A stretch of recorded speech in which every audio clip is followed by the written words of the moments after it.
Wherever you turn today, it seems as if people are talking about the future of our country. And according to many, America is at a crossroads. With nearly half of U.S. households owing no federal income tax, our national debt running at $16 trillion, and a generation of baby boomers set to retire and cash in on their promised entitlement programs, our financial and political systems, as we know them, are on the brink. To meet our pressing challenges, we must grow our economy by returning to the cherished principle upon which this country was founded, economic freedom. But what is economic freedom? Economic freedom is the concept where an individual has a fundamental right to private property, the ability to profit from their own ideas and labor. An individual voluntarily produces, trades, and consumes goods and services in a free marketplace, devoid of onerous government interference. As noted libertarian Arthur Brooks describes it, economic freedom is the only system that lets us pursue our happiness by earning our success. Noted economist F.A. Hayek argued that the certainty of law in the developed Western nations contributed to the prosperity of those societies more than any other single factor. True liberty is preserved when these laws apply equally to everyone. Such fairness keeps the coercive power of government in check. This equality before the law ensures the equality of opportunity. However, it does not ensure equality of outcome. Another key tenet of economic freedom is the right to own, control, and benefit from property, and the right to transfer one's property by voluntary means. Another component of economic freedom flows from the first two, the rule of law and property rights, and that's the legal contract. The ability for two or more parties to agree to freely enter into an enforceable agreement, one in which goods or services are exchanged for some kind of compensation. It's the foundation for most commerce in a free society. And all of this can only happen when government plays the role of impartial referee, not that of a player or a cheerleader. Socialist governments redistribute the wealth and earnings of their people in order to equalize outcomes. Nations that are economically free are prosperous enough to care for those citizens who need assistance. Socialist governments lack the resources to meet their citizens' even most basic needs. The collapse of the Soviet Union and the current mess in Latin America and some European nations serve as a prime example. What happened there? Well, first, there's the excessive expense needed to operate a government large enough to monitor and redistribute the wealth of its citizens. Second, there's an inherent lack of incentive to achieve, and importantly, to innovate, when citizens are not able to reap and keep the rewards of their labor. To promote economic freedom, a society must therefore maintain a balance. We need a government that maintains sound money, property rights, acknowledges the individual's right to produce, consume, and trade goods and services, and one that equally enforces the law. Yet government that does this cannot expand its size and reach into our lives to the extent that it limits liberty and impedes prosperity. The economist Milton Friedman explained in his book, Capitalism and Freedom. Fundamentally, there are only two ways of coordinating the economic activity of millions. One is central direction, involving the use of coercion, the technique of the army, and the modern totalitarian state. The other is voluntary cooperation of individuals, the technique of the marketplace.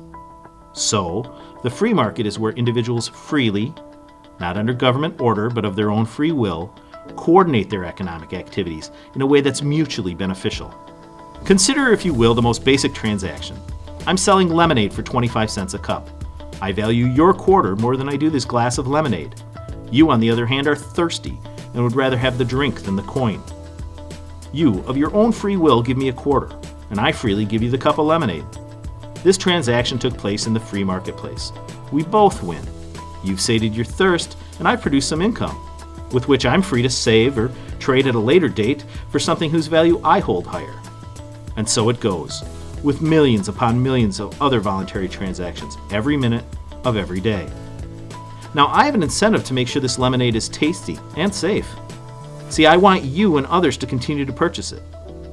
Our marketplace here, therefore, can regulate itself and protect the concerns of all involved. Our little lemonade marketplace was free from the coercive nature of big government. Unfortunately, too often, that's not the case in the marketplace as a whole.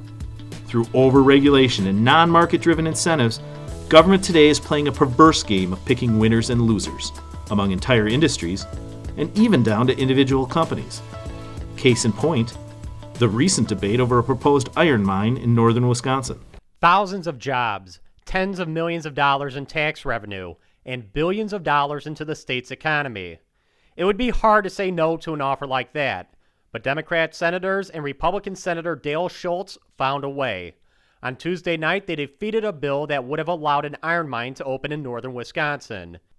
And the mining company immediately decided to take its business elsewhere. My big thought on it was the whole fact that, sure, maybe I won't be able to go down there and apply and get hired to drive trucks or whatever, or actually work for the mine itself. I might not be able to get a job doing that, but in return, restaurant jobs, all these people that are making money from the mines are going to be spending money in this area. So neighboring jobs, the clothing places, the bars, the restaurants, they're all going to get so much more income that comes back from it, which will in return get put into the community because everybody who owns a business here lives here. And even when government interferes in an attempt to help, the results are often tragic. Less than 2 years ago, the state of Wisconsin gave $500,000 to a Canadian company to open this solar panel recycling plant just north of Madison. The check signed by Governor Doyle still hangs on the wall of the now closed facility. 5N Plus idled the plant last month, putting over a dozen workers out of a job. When government interferes with the free exchanges in the marketplace, we are less economically free. When individuals in a society are less economically free, society as a whole suffers. Because obviously they need to spend a little time with us here talking about how to move Wisconsin forward, and it doesn't come from government. It comes from getting government out of the way so that you all, the people who take the risk, who put your lives on the line, who put money and many times your life savings on the line to start a business, have the opportunity to help grow jobs in the state of Wisconsin. As long as I'm governor, you're going to have an ally up in the Capitol who says, we're going to help you grow businesses, not through more government, but through less government, limited government, and a partner in government who understands that people create jobs, not the government. We do need to do a better job defending freedom. We shouldn't even have to do that, but that's the nature of of where we stand in America right now because of media, because of our education system. We're not talking about what made this country great, what made America exceptional. So we have to start reinstilling that in our youth. We have to win back the hearts and minds of the American people. We have to inform, we have to persuade, we have to win the argument. And I think we've got a pretty good argument to make that it's freedom, it's a free market system. That's what made America great. That allowed America to have 5% of the world's population, and yet we produce 25% of the world's goods. It's not because government did that. Does anybody think government would have invented the iPad? I don't think so. If we have any hope of paying our bills, we need to grow this economy. The survival of this country as we know it depends on our ability to strike a balance that ensures economic freedom, where individuals are inspired to take risk and strive to prosper. That is the challenge we face today.